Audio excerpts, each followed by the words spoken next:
Sebelum dimasak, tahu direbus dulu begini lur ya.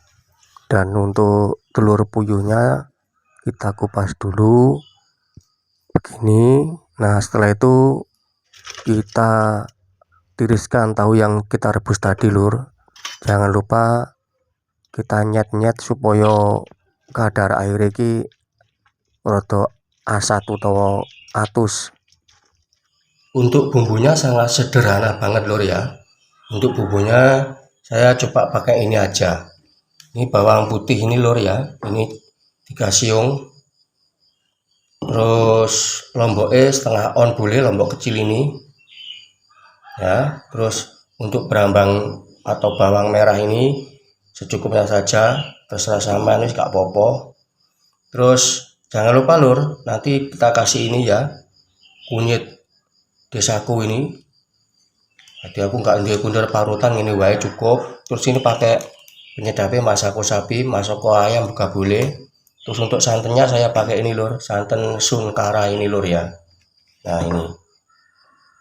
Dan untuk bumbu-bumbu semua ini lur, panjenengan bisa check out dengan harga murah, harga grosir lur ya, di nenggone link Shopee yang sudah saya tautkan.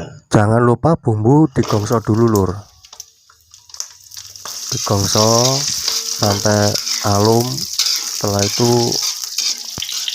ini kita angkat,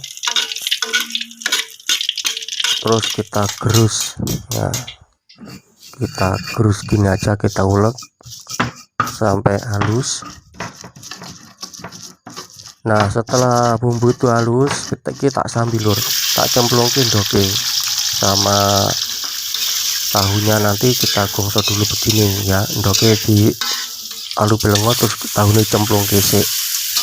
Nah setelah kita masukkan telur sama tahu begini, kita masukkan santan, ini santan Sunkara ya, terus kita tambahkan air sedikit cukupnya saja. Jangan lupa bumbunya ya cemplung kesisan mau nggak kerekam. Terus kita tambahkan kunyit bubuk karena tadi tidak marut kunyit, masako jangan lupa lur ya.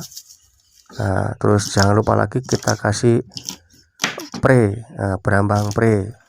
Nah kita masukkan, wes gini aja lur, tambahkan gula sedikit. Nah ini wis dadi lur, siap makan. Nah nanti kena sarapan pagi wis trimo ngene lur, menuku sangat sederhana banget. Nah wis kena tinggi ganjel weteng sarapan pagi, monggo lur sarapan lur.